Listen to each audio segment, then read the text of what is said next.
The first thing that I did, I actually took some of the inexpensive number 40 satin.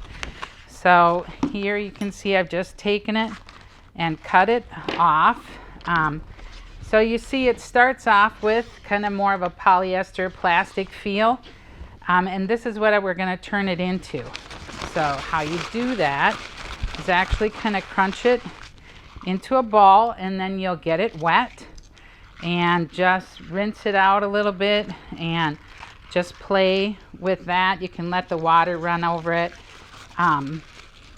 But then you're just gonna take it and kind of crunch it a little bit more into a ball and then allow that to dry. When it dries, it actually ends up looking like a higher end silk ribbon, and so you're able to use that inexpensive ribbon to create more of a customized look that people are looking for.